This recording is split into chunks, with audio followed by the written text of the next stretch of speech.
Okay, so so my presentation is going to pursue an analysis of three notable characters that fascinate me, and I want to explore how they came to dominate the world stage. So I'm sure that most of you will be very familiar with the three people mentioned here, but for the benefit of anybody that is not aware of any of them, all of these three people, Bernie Madoff, Sam Bankman-Fried, and Elizabeth Holmes, share the distinction of rising from relative obscurity to becoming massively wealthy and influential, gathering billions of dollars in investments through building a reputation of being brilliant and ingenious, and through their easy ability to inspire confidence and trust in the extraordinary claims that they made. And all three dropped from the highest zenith to the lowest nadir of business and political life suddenly, dramatically, and catastrophically, losing many billions of dollars of investor funds as their involvement in corruption and fraud came to light. So the circumstances around their rise and fall are so remarkable that all three have been featured in major TV dramas, books, and podcasts, and whole industries have developed around their stories. Now, it seems clear to me that none of these actually set out to become a career criminal. Each landed on a good investment idea, but in the development of that, something went wrong. The business was mismanaged or suffered unexpected setbacks, failures were covered up, and so much money was at stake that little lies led to big lies, which eventually led to all-out fraud and corruption of a titanic scale. In all three, the myth of Icarus plays out. Using newly invented wings of feather and beeswax, Icarus was warned by his father to stay safe and not to fly too high. But overexcited Icarus couldn't stop himself from pushing the borders of ascent in his newly acquired powers. As he flew too close to the sun, his waxy wings melted, leading to destruction as he suddenly crashed to the ground. And this age-old myth is a warning about the dangers of hubris, arrogance, and overreaching, by which impudence, recklessness, and carelessness combine with ego to destroy what might have been a wonderful thing. If only some prudence and sober caution had allowed necessary warnings to be heeded. So my talk is mainly going to focus on Bernie Madoff, with Sam Bankman-Fried and Elizabeth Holmes being brought in at the end as ways to compare more recent examples with the themes we see in his chart. So, Bernie Madoff, respected American financier turned fraudster who executed the largest Ponzi scheme in history. $65 billion of investor funds were lost in December 2008 when the man who made history by helping to establish NASDAQ as the first electronic stock exchange and had acted as its chairman confessed that the investment advisory unit of his firm was just one big lie. For decades, he'd been taking investor funds, but not legitimately trading any of it. This advisory service was an additional, more secretive element to his well-known legitimate trading business, but its failure brought everything down. This here is the press report issued by the attorney's office on the day of his arrest, it's still available on the web, and it outlines the essential information. So we can see here the report is that Bernie Madoff is the founder of a securities broker. According to their website, it's a leading international market maker. It's been providing quality executions since the 1960s, with more than $700 million million dollars in and clients knowing that Bernie Madoff has a personal interest in maintaining an unblemished record of value, fair dealing, and high ethical standards that has always been the firm's hallmark since the 1960s. But the two senior employees of the firm, which were actually Bernie's sons, had informed them that the investment advisory business for clients, which is separate from the firm's main activities, according to the senior employees, Madoff ran his investment advisor businesses from a second floor in his New York offices, and he was always very cryptic about it. And this was the part that he had admitted, that he'd stated that he was finished, that he had got absolutely nothing left, that it was all just one big lie, and that it was all basically a giant Ponzi scheme. Okay, so astrologers, we can enjoy the fact that Bernie has a very precise and reliable AA-rated horoscope. This version of his chart only shows the 7 traditional planets, but we'll be looking at the placements of the outer planets later. So a Ponzi scheme operates on a robbing Peter to pay Paul basis. Investors are given the illusion that the money they've invested is making good, reliable profits. So enticing that it defies logic for anybody to want to withdraw from it or close their account if they can avoid that. Instead, they just want to keep on investing further and further. If any investor does ask to withdraw or close an account, they're paid out of the money collected in by new investors. So the illusion of this being a highly privileged opportunity, working on a basis of trust, that can be maintained whilst the new money pours in. A Ponzi scheme needs a constant flow of new investments to go undetected, and can easily accommodate the loss of a few investors pulling out at any time.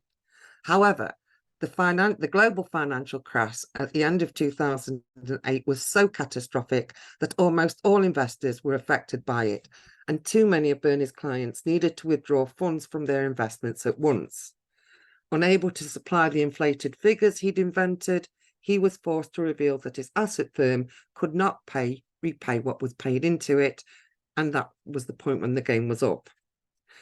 So, in fact, even though $65 billion was being lost at that time, most of that amount was actually fabricated profit that Bernie had been telling his investors that they had, but it never actually existed in reality because he hadn't been trading their money and he hadn't been making a profit with it.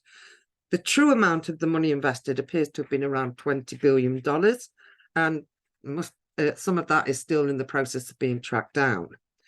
But much of it was used up by the lavish billionaire lifestyle of Bernie and his family, or to generate the illusion of continued profit for the legitimate trading business during times when that incurred millions of dollars of debt and really ought to have ceased trading. Anyway, knowing that he was destroyed, but Bernie pleaded guilty to all of the charges against him, and in June of 2009, at the age of 71, he was given the maximum sentence possible of 150 years. He died of natural causes as a prison inmate 12 years later on the 14th of April 2021, close to his 83rd birthday. Okay, so I want to delve into one particularly pertinent detail before exploring his chart in full. In his characteristic, Bernie was a lover of luxury and art. And though there seems to have been two sides to him, he was known for being somewhat egotistical, as anybody with Leo rising is, but he was generally described as being pleasant in his characteristics. He wasn't really like the rather dour and Saturnian-looking character that's portrayed in the Netflix documentary that's recently been released. He was affable. He was softly and melodiously spoken. He was known for being very approachable. He was very generous to his friends, to his associate and family members, and to his employees, all very generous until it came out that he actually shafted them all and was being generous with money that he'd stolen from others. And we see this in the most striking detail of his nativity, which is this angular Jupiter, exact on his descendant, in close square to an elevated nodal Venus, which rules the midheaven. This is a perfectly apt description of, it's the ultimate signature of the ultimate con artist. And if we remember that the word con man or con artist is really an abbreviation of a reference to a confidence trickster. A confidence trickster is somebody who cheats and swindles because of the ability to inspire confidence, seem believable, and gain the trust of others. According to Eberton and Reinhold Eberton's combination of stellar influences, any Venus-Jupiter configuration exaggerates the ability to make oneself popular with other people and the tendency to gain popularity quickly. Its negative manifestation is bringing disadvantages through wastefulness or through too rich living. So the square of these two planets, especially when one of them or both of them are afflicted, definitely invokes themes of greed or downfalls rooted in a failure to moderate, while the powerfully angular position of this strong configuration means this is emblematic of the first thing people would relate to in their interactions with Bernie. He was a very Jupiterian, a very Venusian, apparently a living, breathing archetype of affluence and benevolence, sprinkled with undertones of overindulgence. Now, contrast the dominance of those two benefics with the weakness of Saturn, fallen in the 8th house. It's out of the action, really, except for it's got an applying sextile from Mars, which at least gave Bernie a strong background, a strong sense of fighting. If he was engaged in a fight, he had a strong backbone there. But otherwise, Bernie wasn't really listening to the life advice that Saturn might want to give someone. He was all about the Venus. It's interesting to consider how the same configuration that smoothed his path to wealth was also the source of his ruin. According to his own analysis anyway, this is what he has to say. Look, I'm not proud that I did what I did. I spent a lot of hours trying to analyze why I did what I did. One of my problems was I always wanted to please everybody. When I started doing business, people showed a lot of faith in me. Now, I made them a lot of money, and everybody in the industry thought I was like this terrific success story, which I was. So he talks about feeling blessed by the faith that people placed in him in his early years and keeping an eye on that very weak Saturn. It seems his initial dabbles in fraudulent manipulation were rooted in not wanting to expose his losses or allow himself to be seen as a failure to those who had entrusted him. There's a lethal combination here of an overinflated sense of confidence, too much trusting to luck, striving for success and affirmation, yearning for luxury, and avoidance of responsibilities. Now, that's a dangerous concoction in any environment, but taken to Wall Street, where there's only one purpose, which is to use money to make money, then that becomes terminally loaded with traps of avarice. The one thing every one of them wants, which is everybody in the industry, is they're greedy. No, I'm not proud that I did what I did. One thing every one of them... Gone backwards. Okay, so yeah, I am fascinated by this Venus-Jupiter square.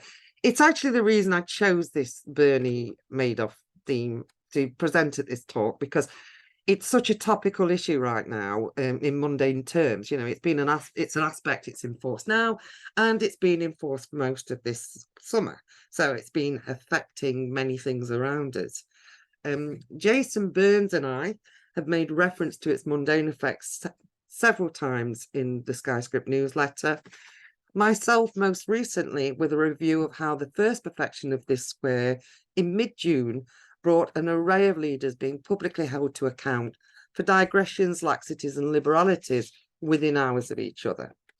These included Scotland's Nicola Sturgeon, arrested by the police on the 11th of June concerning Campervan Gate, which is the suspected pilfering of political donations and gifts made to the Scottish National Party.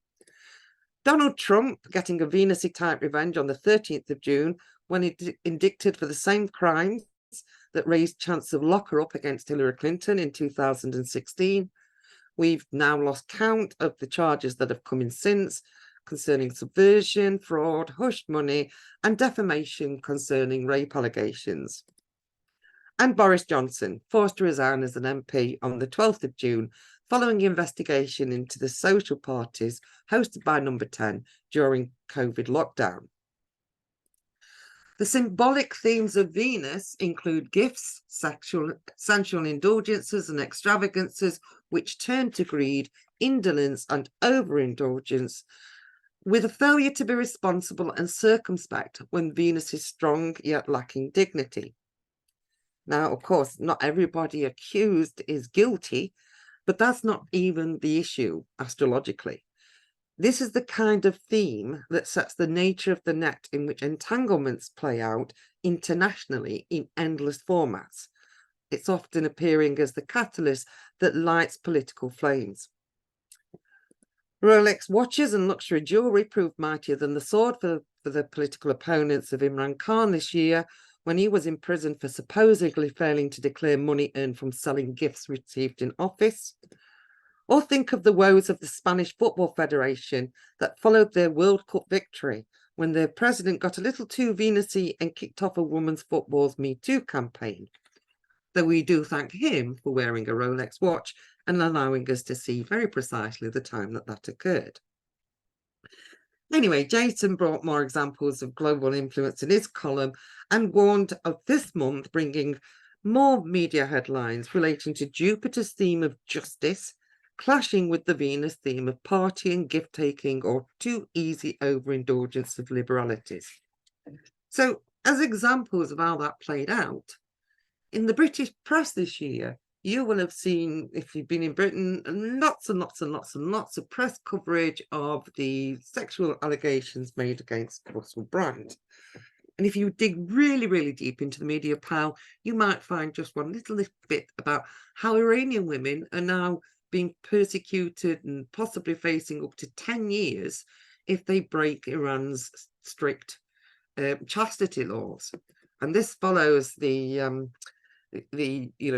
protests of last year, which led to crackdowns where hundreds of people were killed, as a result of the women protesting and basically cutting their own hair or waving a headscarf. So as I say, these things become the catalyst of political change. But even though it's a bit of a digression, I want to spend just a few minutes looking at the Russell Brand very topical issue, because it kind of relates to our theme in a nice way. Russell Brand is somebody that has got a Venus-Jupiter square in his natal chart, although it's quite wide. But he's also, he's notable because of that beautiful or apparently beautiful placement of Venus on his descendant, which, is the kind of thing that we're looking at with Bernie. I mean, are these wonderful placements? So what's happened with this situation? It was a coordinated investigation that apparently took 4 years. And it was a combination of the Sunday Times and the Times newspaper, working with Channel 4 TV company, who released a documentary about him at 9 o'clock last Saturday night. And that was perfectly timed so that the Sunday papers could then pick it up and make, full use of the story the next day on the Sunday papers. Because in Britain, we just absolutely have a rule that all sex scandals must be released in Sunday newspapers. So the critical moment for Russell Brand was the 9 o'clock airing of the documentary. That was really shocking documentary. And this is the transits to his chart at the time, which I just think is really neat. So we'll just very, very quickly look at this. At the time that it aired, he had Pluto transiting his ascendant in direct opposition to that very strong angular Venus. And I think that's relevant because this is getting a very political situation. We've had, I believe that he's made a statement today, but I haven't seen it yet. But, the counterclaim is that there was a concentrated attempt to shut him up because he's anti-establishment. There's criticism that the government got involved in, arguing that he should be demonetized or removed from social media platforms, to which a counter argument is, well, are we living by trial by media now, or do we no longer in Britain believe in the principle of innocent until proven guilty in a court of law? Why is the government getting involved in this? So yeah, it's turning into a political thing, but obviously it's a big life changer for Brand.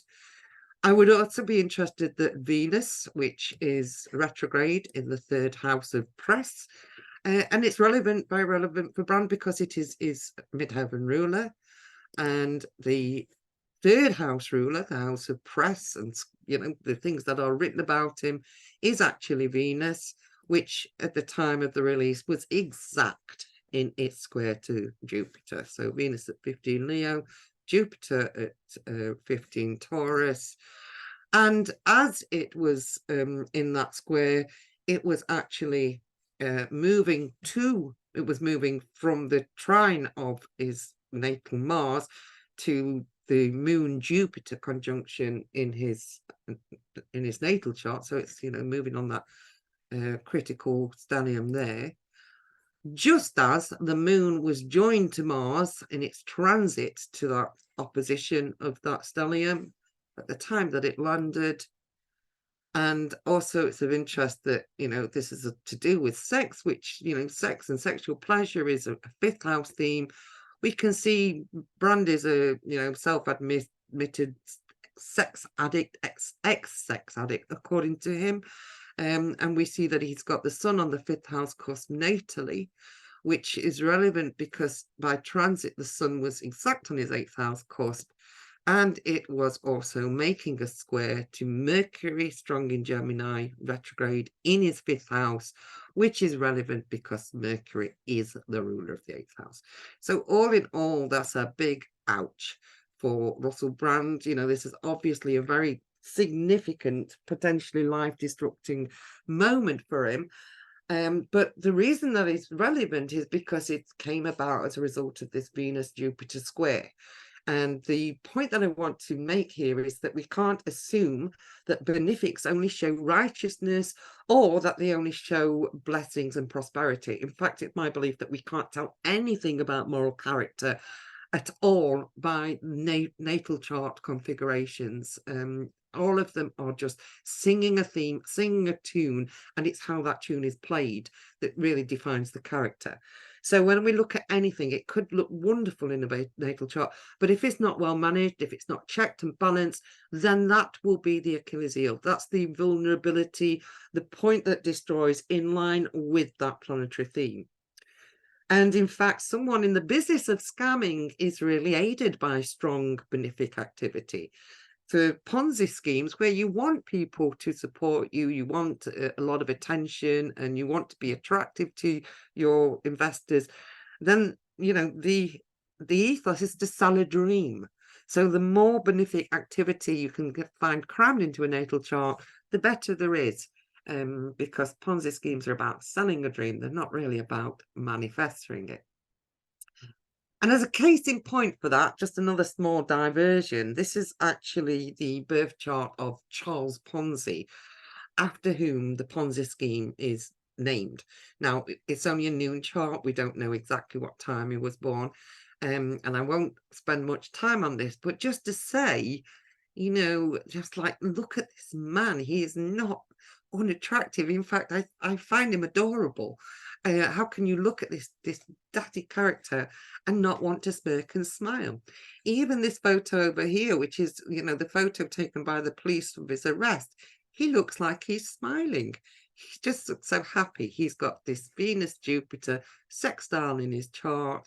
He's obviously somebody that basically, my advice to know more about Charles Ponzi is just go on the internet, and even the Wikipedia entry is fascinating. It'll take you 5 or 10 minutes to read it, or there's other articles about him. But he came from Italy to New York. By the time he reached the shores of America, he'd lost all his money gambling on the passage. He only had $2.50 on him when he arrived.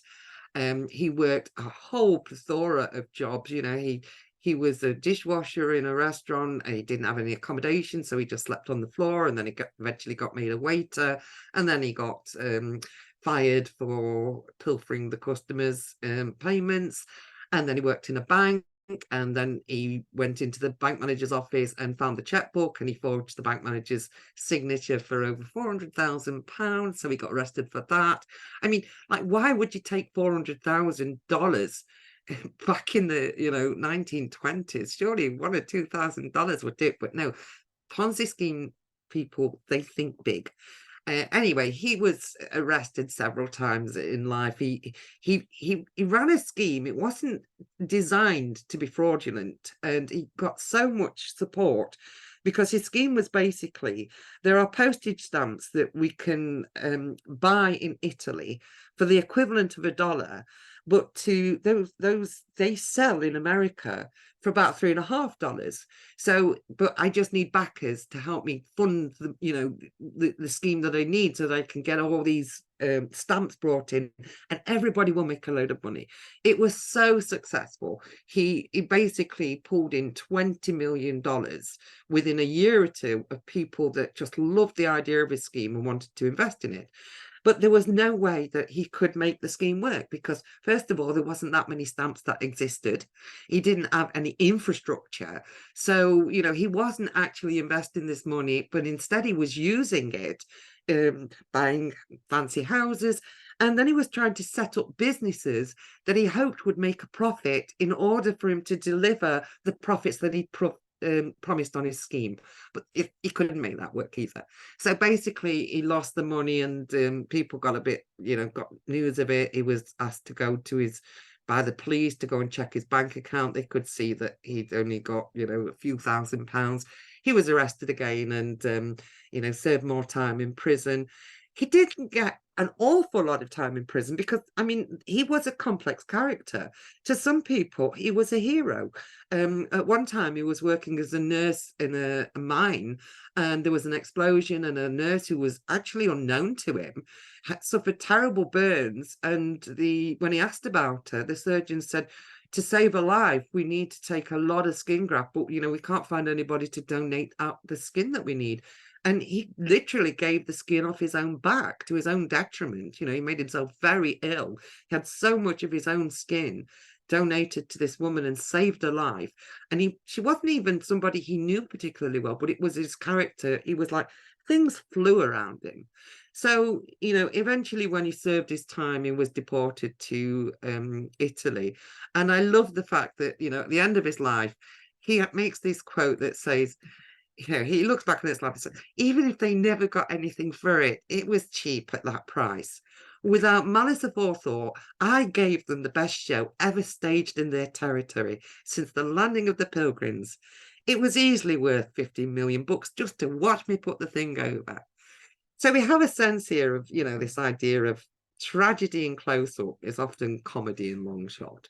And yeah, we can't look at a birth chart and necessarily find the malice in it. So I thought it was interesting just to very quickly look at Charles Ponzi combined with Bernie Madoff. And, I don't want to spend too long on Charles Ponzi because it's a noon chart for one thing, but we can see straight away, the strong connection of the Taurus theme. And in all the charts I've been looking at, Taurus and Taurus Scorpio axis, but Taurus especially, and all of the fixed signs, they really seem to get the emphasis. So notorious scammers are bullish by nature.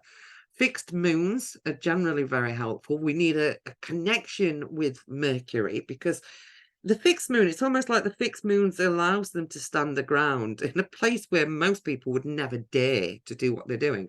But they need the strong Mercury contact too, because this is the patter, the ingenuity, quick thinking, the ability to cover up scams, but also they're usually very ingenious characters. They are people that are thinking things through, coming up with new schemes. But Taurus and the fixed signs in particular bring a talent for parting people from their financial investments.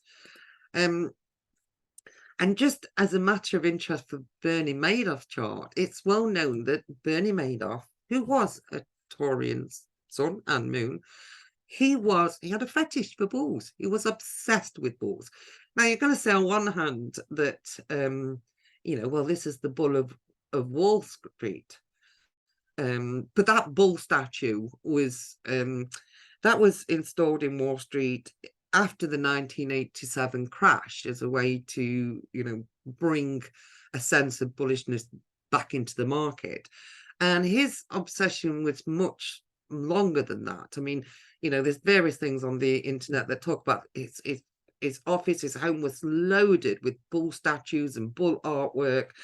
He had 2 yachts or boats. One was called the Bull, one was called the Little Bull. He'd also got glassware engraved with bull, decorated all around it. So, you know, he loved Victorian symbolism. And when you look at, as I said, he loved luxury, he loved art. If you look at Venus, with that Venus Jupiter square in his chart, Venus is the midheaven ruler and it's strong in the 10th house. So obviously art is going to be important to him, but we need to consider the condition of that Venus.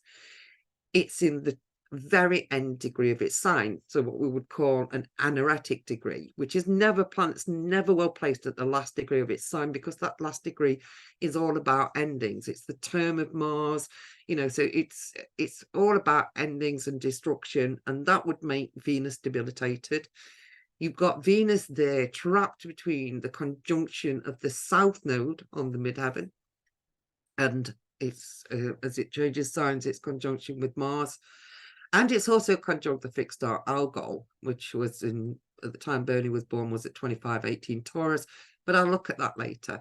But just to say that there was something quite, you know, harsh and not quite, very earthy, but strange about this Venus. One of the things that's of interest is in his office when he was arrested, he had this massive 4-foot sculpture called the Soft Screw, which cost millions of pounds, God knows why.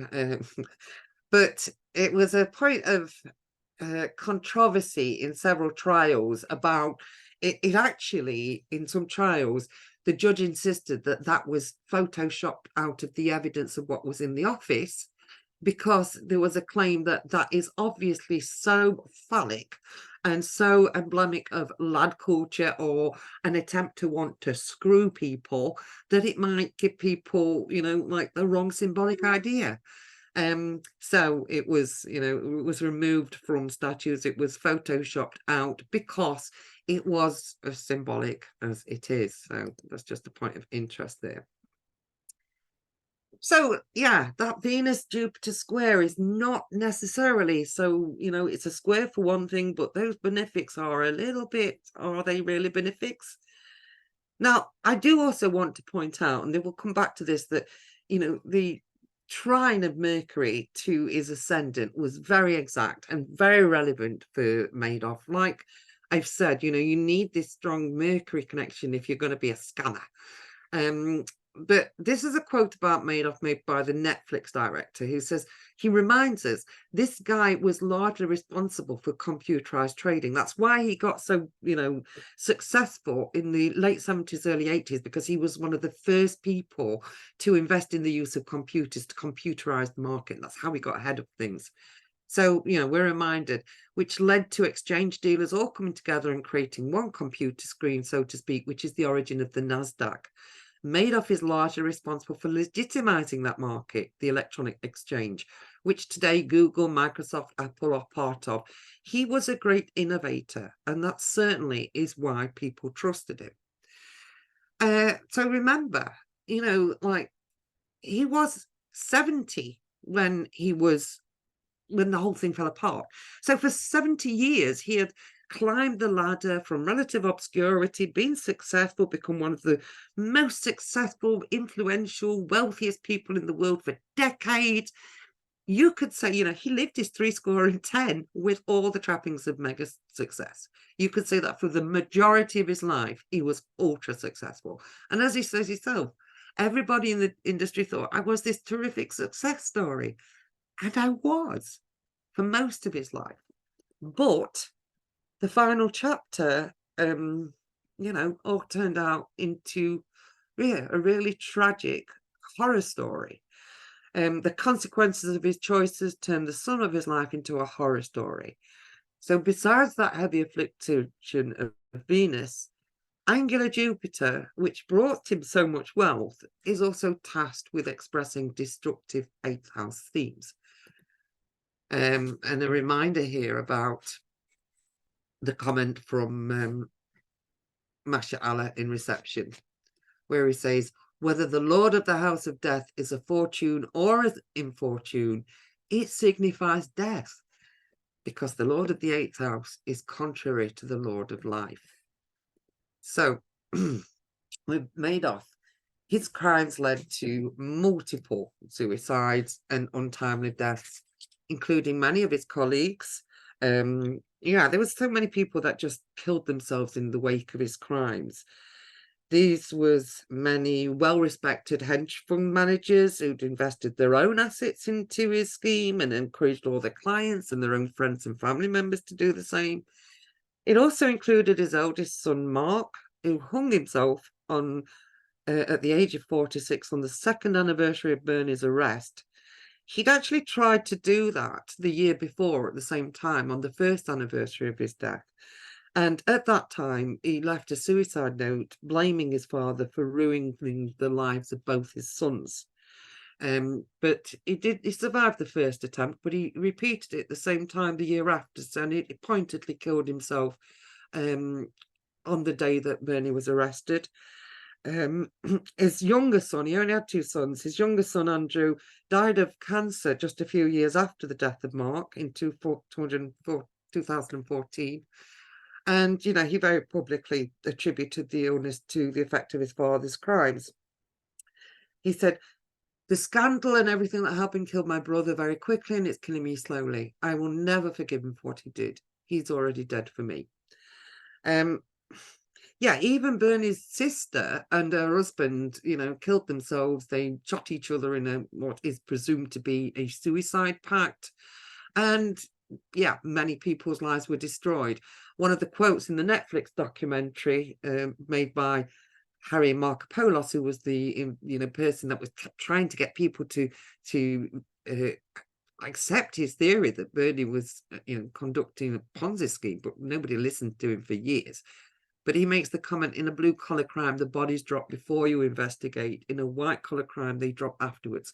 And this is the reason why Bernie Madoff then became this monster, because of the lives that were destroyed. So what was it about this chart that gave it such an exclamation mark? You know, the terrible horror story that it culminated in being in the end, but also the fact that he could have such a brilliant influence and affect things so dramatically. So a couple of things to bear in mind is, first of all, this combust moon there's a darkness. I mean, all the traditional astrologers explain that there is a darkness. The moon is afflicted when it's combust, when it's a new moon, because there's darkness. And that usually implies secrecy or people that are not fully open with what they're doing. But also it's very relevant to me that Bernie had the point of the nearest full moon syzygy, which was a lunar eclipse, exactly on his 4th house cusp. So it was like along with this combust moon, his whole chart foundation is resting on moon eclipse symbolism. So there's, the fall embedded in that. Then also, we need to think about the strong fixed stars placements in this chart. There's a couple of comments I've got here from Lily, where he mentions that fixed stars give great gifts and elevate even from poverty, stream out of fortune.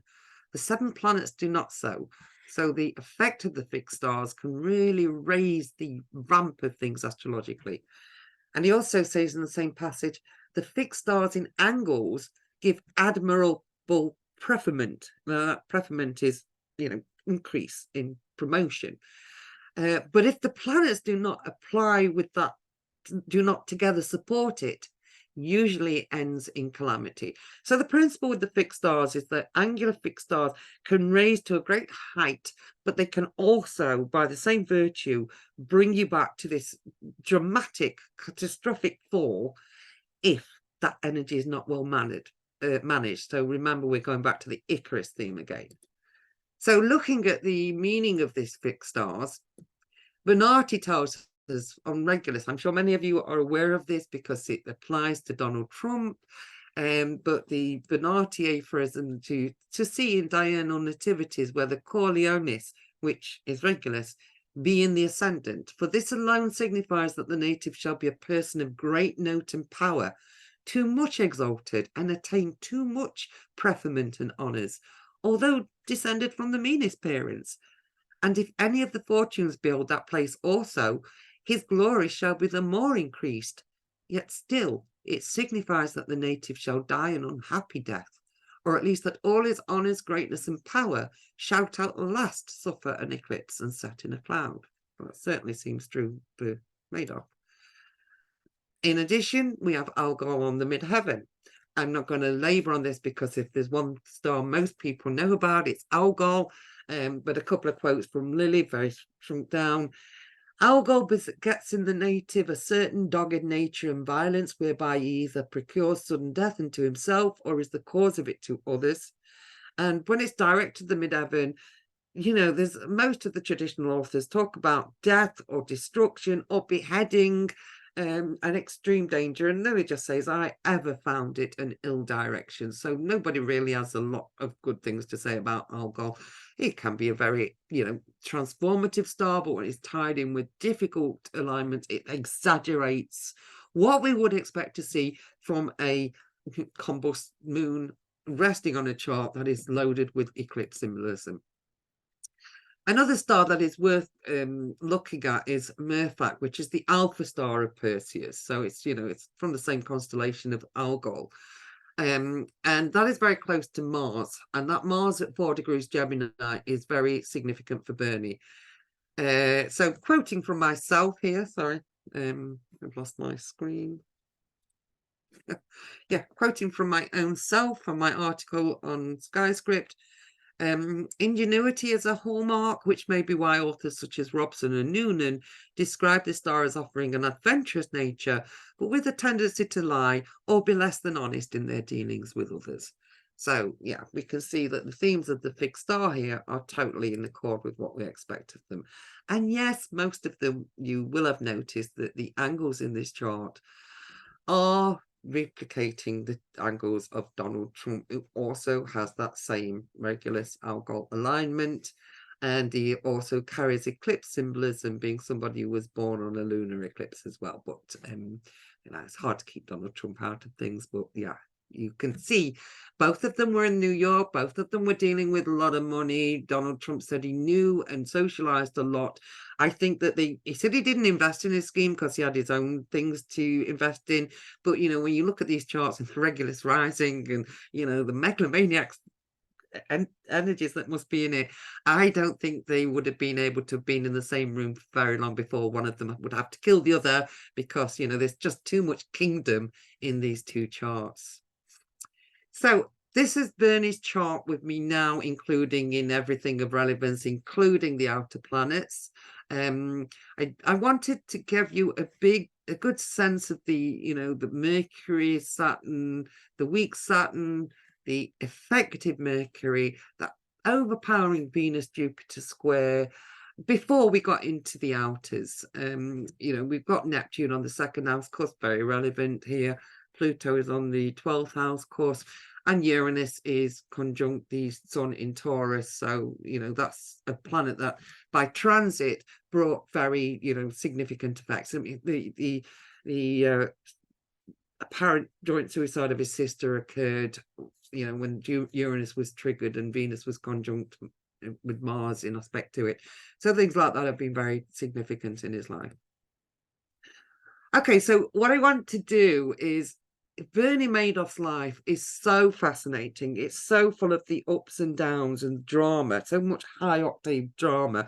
That's why there's been Netflix documentaries, there's been several movies. You know, he's been played by Robert De Niro, Richard Dreyfuss, because, you know, yeah, it's really high octave drama with tragedy involved.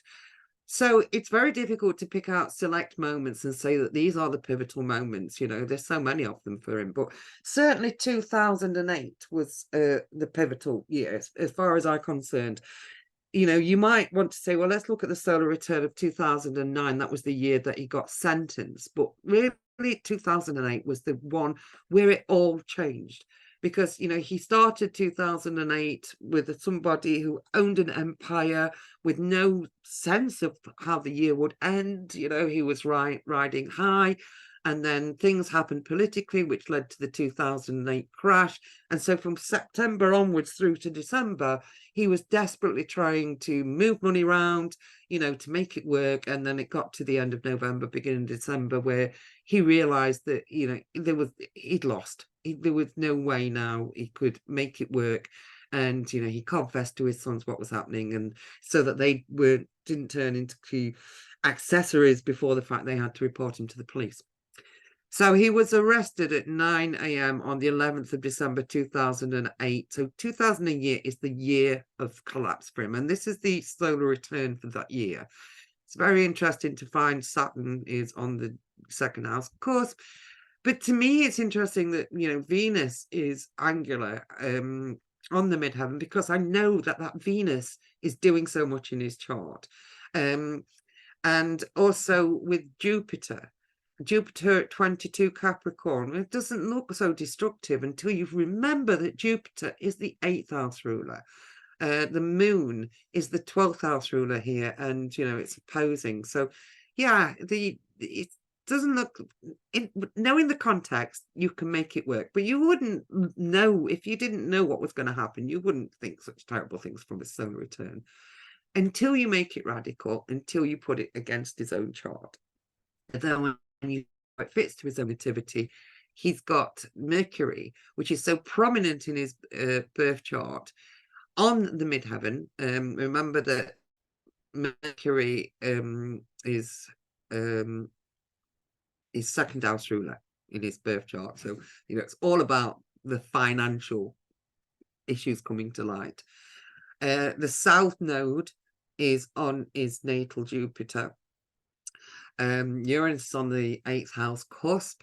There's a line up there with Venus onto his Mercury, and, you know, everything, the midheavens on his moon. So, yeah, this is a bad year for him when he has to face the consequences of his actions. And also that moon opposition ascendant in the solar return chart, it was actually at the time of the arrest, it was when the nodes had moved to that alignment that, you know, the police arrived and arrested him. So this is just the transit moment for the time that he was arrested. You can see that the moon at the time was perfectly lined up with that Mars in his 10th house.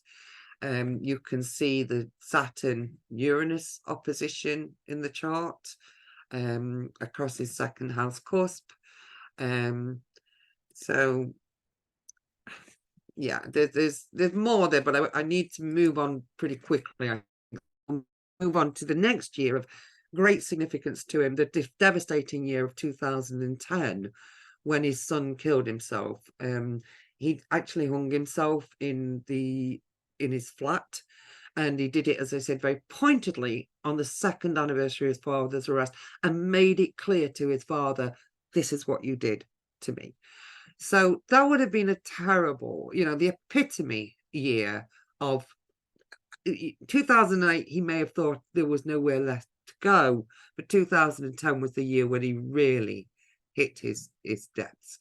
Again, we look at the solar return chart, we see Pluto rising on the ascendant, Jupiter, Uranus in opposition to Saturn, Mars, which is the 4th house ruler, is on the 8th house cusp, and that's not good to see. But still, despite all that, again, you don't get the full picture ever by looking at this chart on its own. You've got to look at it together with the natal chart to play out how does that relate to the radical themes. And if we put that into Bernie's, so things to notice: Pluto is rising, Mars is the 4th house ruler, you've got the opposition of Saturn and Uranus here. And when we put it into the context of transits to his natal chart, what you see here is that Jupiter, remember this is the year that he lost his son, is the 5th house ruler, as well as the 8th house ruler, is now in the solar return chart on his 8th house cusp, whilst it makes a trine to Pluto, it makes an opposition to Saturn, And at the same time, Venus is exactly lined up with his Mars. And Saturn, which is opposing Jupiter, is also exactly in its opposition to Uranus in the 8th house. It's got a trine to Venus, which we know is a loaded dark Venus, and also aspecting by sextile the Pluto, which is on his natally on his 12th house cusp. So a sextile between Pluto and Saturn involving the 12th house is going to be destructive. And Mars was exact in its aspect to Saturn in the 8th house, and so it's a trine to Saturn, but it's also a square to that very dark and destructive combust Moon Sun Uranus conjunction. And the Moon is opposing Uranus to again bring this influence, bringing out the theme of the combust Moon, if you like, the combust Moon in Taurus. Just a little bit more on this is because this is the actual moment when Mark's suicide was discovered by his father-in-law, which is at 7:30 a.m. We don't know exactly what time he did it, but we know that he was texting in the early hours, and his wife asked his father-in-law to call it and see him, and this was the moment of discovery. And the only thing that I would say here on this is it's very much a traditional principle of astrology that Saturn in Libra is associated with death by hanging. And in my own experience, I found that a lot. But I only want to look at this as a moment in the life of Bernie Madoff. So that transit moment of the time of his discovery of his death is now on the outside of Bernie's natal chart. And, you know, I think that this speaks for astrology when we see here just how, you know, consequential these alignments are. So we've got the Moon conjunct Neptune, which is on Jupiter, which rules his 5th house. And Jupiter, which is his 5th house and 8th house ruler, is on his 8th house cusp. Let me just remind myself of what I did there. Yeah. And of course, it is in aspect with that Taurus midheaven too. We've got an exact alignment of Mars with the nodes in the 5th house, and they are exact in their alignment with the combust Moon by trine. And this whole, you know, stellium of planets in the 5th house concerning the time that his son died is aspecting the stellium of planets that, you know, the sun and moon in his birth chart. Venus is opposing his moon.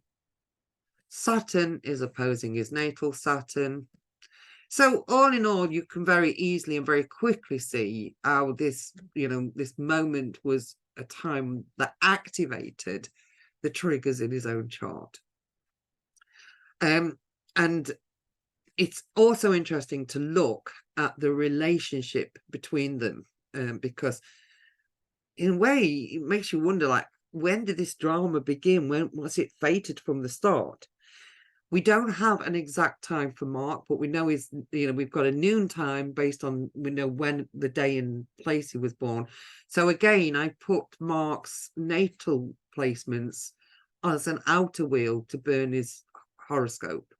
And I find it very interesting that Mark's Saturn is falling on Bernie's natal Jupiter, and that his own son is on Bernie's 8th house in opposition to this Uranus-Pluto conjunction in the 1st. But yeah, I mean, he's obviously, I think he was very connected to his father. His own Venus was picking up that, you know, the synastry is there. But it's very striking that, you know, the themes of death being played across the two of them. Oh, sorry. What's interesting to me is that in this year when, in fact, in both of the, let's see if I can just back up a little bit. Oh, I've gone too now. I've probably gone too far. But in both of the solar returns, there's a very interesting reconnection of the position of Jupiter at the time that the big transit event happened. So when Bernie was arrested, he was arrested in December. And Jupiter in December, because it had gone retrograde, had moved back to the same position it was in the solar return chart, which was cast for April. So, and we see it again here. In the solar return for, get back to this one. This is the solar return, and you would notice that Jupiter is at 23 Pisces. 23, 24 Pisces at the time of the solar return, which is an April chart because Bernie was born in April. But then when his son died, Jupiter was back on that degree again because it had gone retrograde and then it had come back. So that happened in both of those charts, that this connection of Jupiter was so relevant. It really, really did bring the theme of death into Madoff's life. And quickly flick through that. And I'm not going to dwell on Bernie's own death because I think that previous event was the big event that I was interested in astrologically. But just to show that when Madoff did die himself, he died under a Jupiter return. So with the moon on his Algol midheaven at the time. So I think that's quite an interesting, situation to explore. So very quickly, I want to, bring in some extra characters, so looking at Sam Bankman-Fried, who is so often now, he's in the news now, his court case starts next week or, in early October, and he is so often compared to Bernie. So, like the new Bernie Madoff. Bernie was, for his age, he was cutting edge. He was ingenious with tech and computers, and so is Sam Bankman-Fried. He became the world's wealthiest 29-year-old in 2021, on a path to becoming the world's first trillionaire, who was celebrated by movie stars, pop stars, and a host of the world's leading business magnates and high-profile politicians. His apparent genius as a cryptocurrency trader and his deft dealing in the two businesses he developed between 2017 and 2022 led him to being described as a savior of crypto by his financial backers.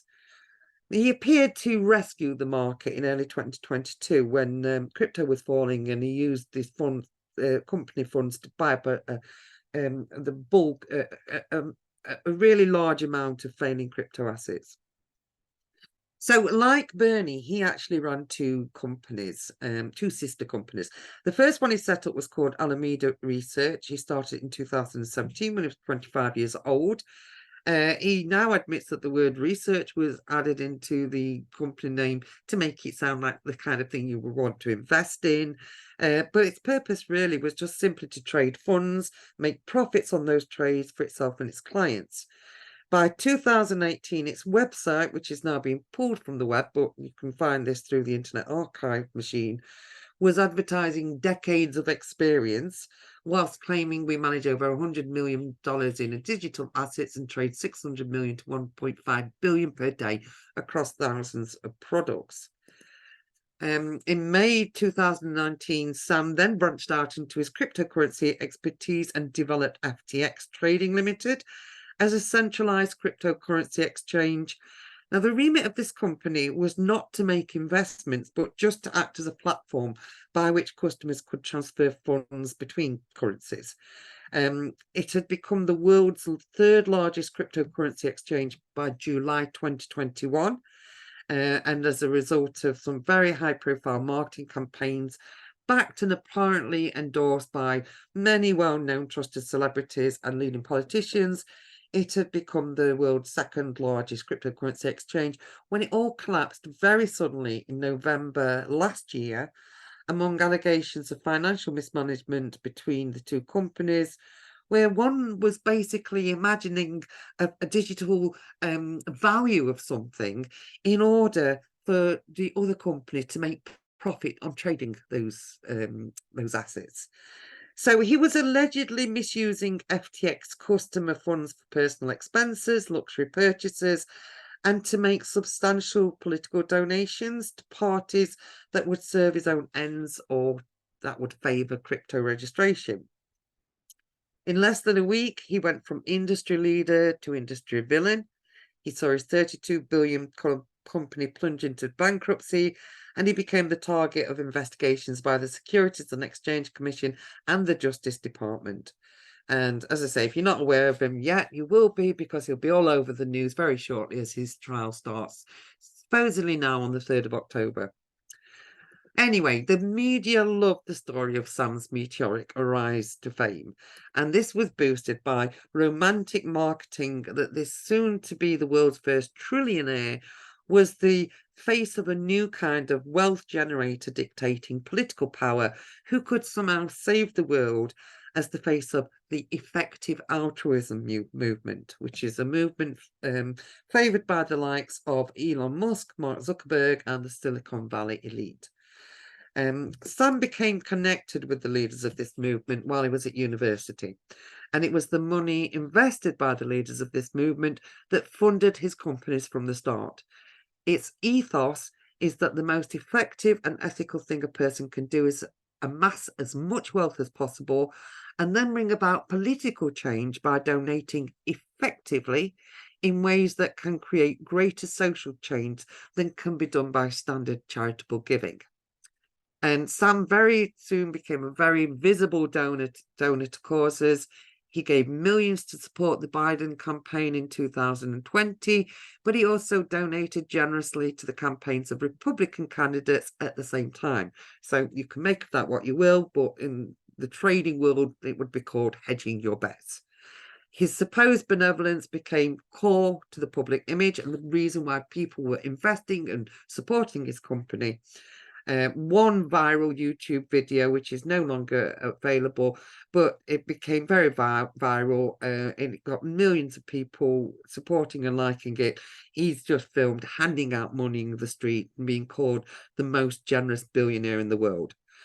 Less attention is given to the fact that more than $100 million was given to Sam by the leaders of the effective altruism movement, and that it was the money generated by that movement that funded the startup of his companies from the start. So all along, there was some political allegiance there with the effective altruism movement. So everything is now looking very morally dubious. And this all adds to the drama of a story in the way that people are feeling very betrayed. Some recent interviews have suggested that he knew the effective altruism angle was all really about the marketing, but generally he's also claiming that he is attached to that movement and that he's never been about the money. So my interest in Sam is to see the comparison with Bernie Madoff. Looking at similarities, we see for both of them that this the moon is very close to Mercury, but both Mercury is in Aries for both of them. They're very quick thinkers. Sam Bankman-Fried, apparently, even when he's being interviewed, he's playing video games and he's multitasking all the time. But it's interesting to see that even though he has a very strong Jupiter, like the Jupiterian theme is there, people believed him. He was trustworthy, but it's very geeky.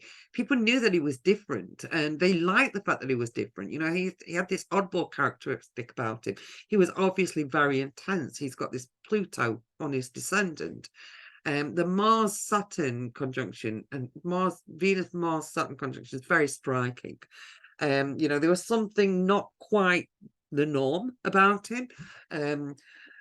But he had the Jupiter opposition, but there was this darkness there, I think. We tend to see that the moon is never far away from the sun for these people that are keeping things that know how to keep things under the sleeve. Okay, now, last year was the big event for Sam Bankman-Fried. That was the year of his collapse. I mean, we might want to say, well, surely the big year is this year because this is the year that his trial's about to start.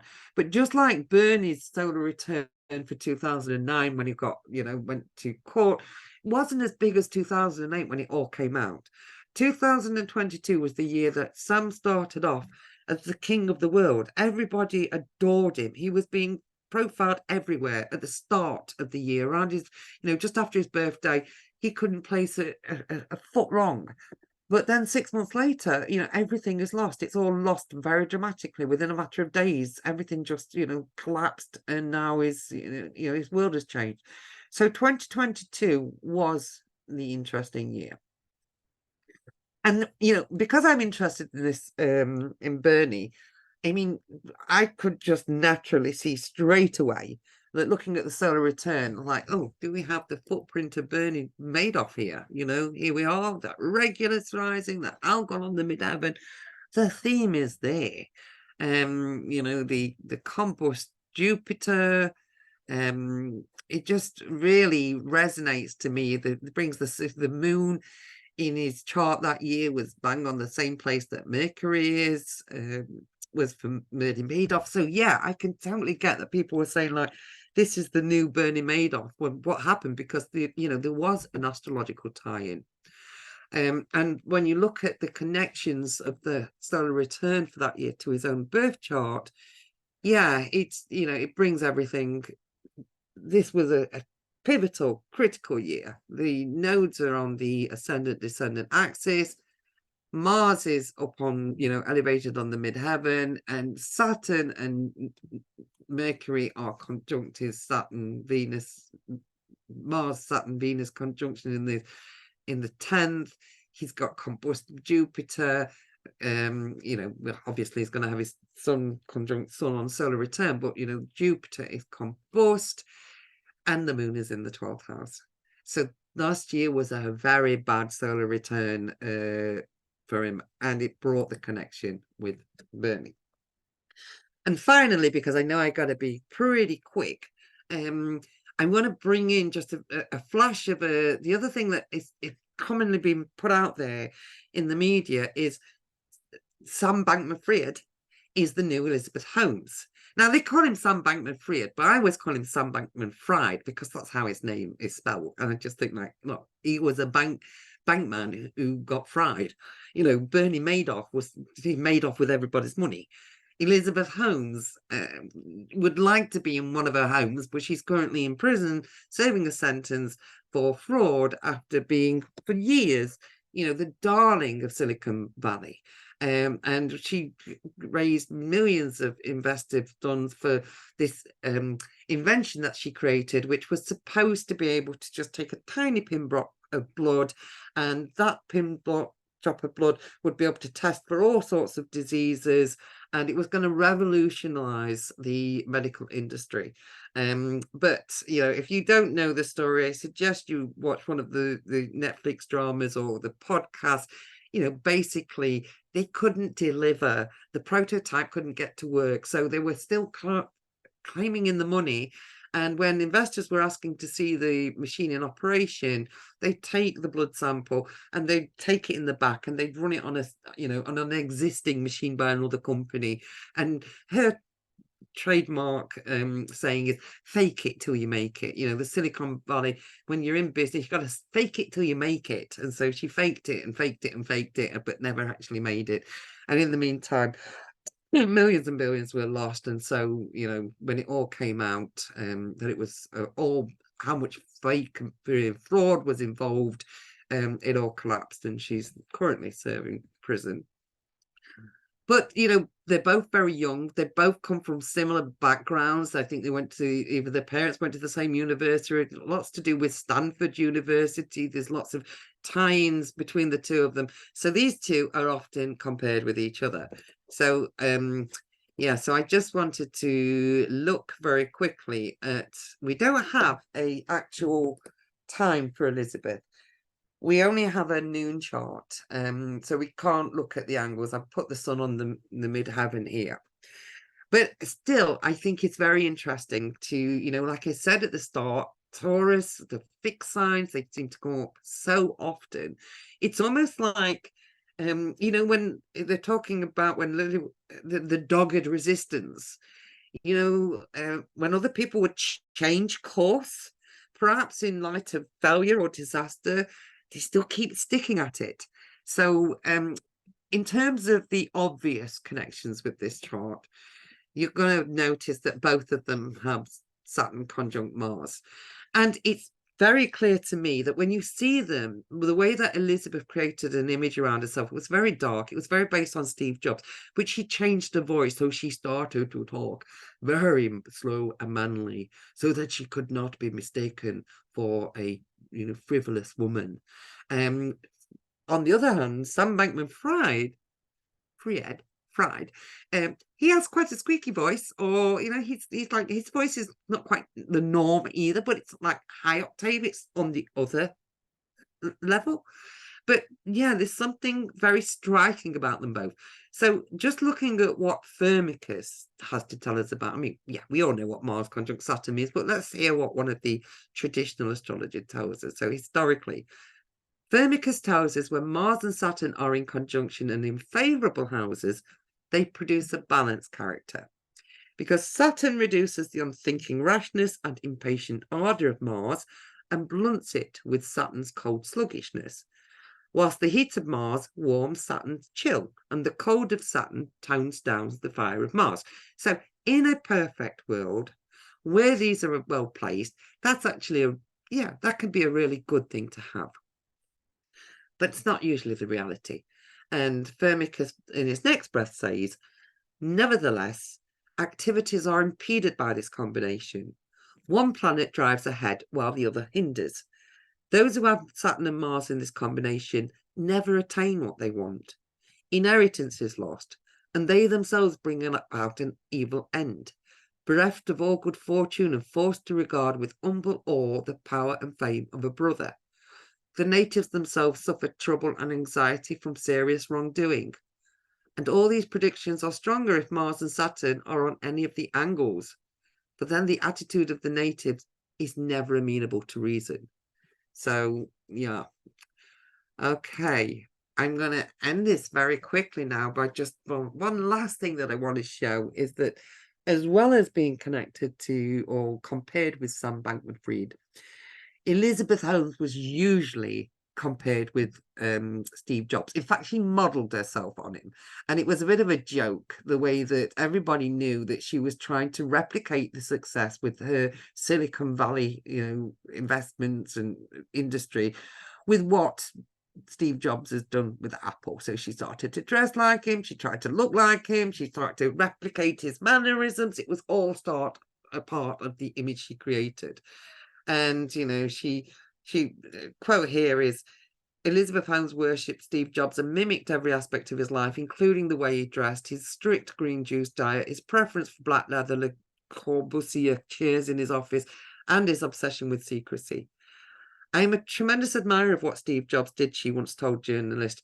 I think he was a genius, but I do have to disclose that I've been in black turtleneck since I was 7, which is not true according to the Netflix documentary. Sorry, not the Netflix, the movie made about, apparently she changed herself very significantly at a certain stage. But anyway, just to end my presentation, I do want to look like, why was she so Steve Jobs obsessed? This is the chart of Steve Jobs, and I'm trying to see, like, where is Elizabeth Holmes in this? Okay, we got Jupiter conjunct Uranus. He was, brilliant. Yeah, I can't really see her in it until we put them together, and then it works so perfectly. Here we go. His Mercury is on her sun. His sun is on her moon. His Venus is on her Mercury. His nodes are on her Jupiter, Venus. Again, remember that Venus, Jupiter with Elizabeth, she was popular, even though there was something weird about her. The investors, they adored her. They thought she was wonderful. Yeah, so it's there. It kind of like just ends by my thought that they're all connected. It's connected. There is a saying that Steve Jobs is the secret inventor of cryptocurrency. So I don't know. I haven't had a chance to look into this. But yeah, I think there's some lovely connections here. And I wish I had more time. But that's a quick flash on how these threads are coming together. Fantastic. Thank you so much. That was a great deal of, it was good storytelling and good astrology moving through. You have lovely comments in the chat. No questions that I saw come forward, but I'll make sure you get a copy of what was. Well, yeah, I mean, is there time for any questions? I think We can make some time for questions, yeah, if there are any. I wouldn't be surprised if Sheila Roa doesn't have a question, because I know that she's been so interested in the Bernie Madoff, and it was a bit of a problem. There's so much that you could have. Yeah, I had to keep reminding myself. There's only an hour here. There's only an hour. She's unmuted herself, so Sheila, go ahead. We need a Yes, weekend. and first, it was just a fabulous presentation. Thank you. I do have a question about Bernie, because I was always fascinated by how his Jupiter was disposed by that Saturn in fall in the 8th. And I had looked at some previous transits to when there are different theories as to when the fraud really started. And there was always kind of a Jupiter Saturn thing going on. And I just wondered, if you had him as a client, and what would you have said to him about that Saturn and Aries in the 8th? Can you see my screen? Not yet, no. My PowerPoint? No. Oh, right. It was up for a second and then it went back down. Oh, let me just try that again. Can you see my chart? No. Oh, right. Okay. What would I have said about the Saturn in, do you know, Sheila, it's so difficult to know how, we look at these charts with the benefit of hindsight. I think one of the points that I was making was, well, if you were looking at this and it was your client, you would see massive success, you would see wealth, you would see luxury, you would see somebody that is what you would see. But the thing is, with Bernie, that's what he mainly achieved. It's like, it's just the end. The Saturn, I think that if he'd been my client, I would have all along known that he had to work on his Saturn, his lacking Saturn. That you cannot, succeed in anything without balance, and everything was him about too much. And I have had billionaire clients, and their problems have been the same. They can handle, they can't handle the management of. I mean, I once had an incredibly wealthy client. And I made the point to him that, he's always so stricken by money worries and trying to expand, that he's no different to me than, somebody from a lower class, in my local area, who's suffering the effects of bankruptcy, because everything is about caring about where the money is. So I think I would have noticed that the Saturn was it was too weak, that the benefics were too strong. And to me, I just know that people are not wealthy according to how much money they have or how much luxury they have in their life, because we're just moving to a different scale of what you have to manage, what you have to worry about. So yeah, I think that I would have been able to have given him some advice, but he wouldn't have listened to me. The one I just went to also add that his sun is exactly on his Mars Saturn midpoint. So that inner frustration was, just so profound. Thank you. I find it fascinating because it's almost like a mythic drama, and I look at it and I have put so much research into this presentation for things that I would never have been able to show you in a million years. I've even researched cryptocurrency, the history of stuff I don't never know what to do with it. But, I listened to all the podcasts, I watched the movies. It was the most fascinating research because they are so fascinating. And it's like, to me, I just think, was it always set up for this? Could it have been different? It's fascinating. I don't know, but I do. We have a question from Jan B. Deborah. It's interesting that the Aquarius Pisces planets proliferated between Sam Bankman-Fried and Elizabeth Holmes. So many people invested millions in her fledgling venture. And a bit like your comments with Ponzi and Madoff, once the Jupiter ball starts rolling and momentum is gathered, many people jump in. Do you think our Jupiter placements in particular dictate our propensity to taking risks in this way, or perhaps it's Mars? Your thoughts? Well, it's a bit of everything. I think that, Jupiter can make you confident, and it can lead you that, but to get something, the the Aquarius theme is very striking to me. You know, the Taurus, but also there's the square and there's the Leo and Aquarius, the fixed signs. But I think that there's, for them, you know, like Sam Bankman-Fried, for example, he's clearly got so much ingenuity. You could almost accuse him of having ADD, you know, an attention deficit disorder, because he's got to be focusing on something. He's got to be doing something. I have some sympathy for all of them, because I don't, as I say, I don't believe that any of them set out to commit a fraud.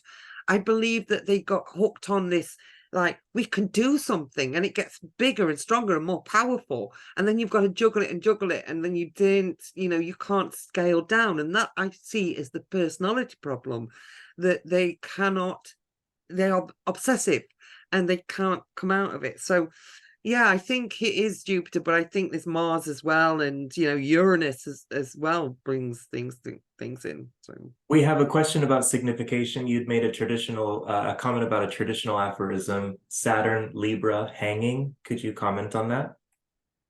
Well, I know that it is in various works. I don't, you know, can't put the exact reference now. I'm pretty sure it's in Dorotheus. It's quoted in some of my master's course material, and I've used it in examples where I've seen historical examples, but I've also, you know, had situations like there's a chart that's been used in the STA horror course, which concerns somebody whose wife killed herself by committing hanging herself. And again, you know, Saturn was in Libra there, and I think that it's just the Libra. I you know, from the balance is just, it's just a very old traditional aphorism, and yeah, I found it that it does plays out. Yeah. Yeah. Okay, I think that is the final question. Which is not to say that everybody with Saturn in Libra is at danger of this, but in the nature of the way that you know, like if Saturn is involved in the death, if it's in a water sign, it's going to, you know, it's going to be to do with drowning, for example. And in Libra, it's usually associated with, one of the ways that it's associated with hanging historically, which was, you know, much more pertinent in history than nowadays. Sorry about that, Wade. No, that's great. Thank you so much for your presentation today, Deborah. We will go ahead and let you go and turn the recording off now.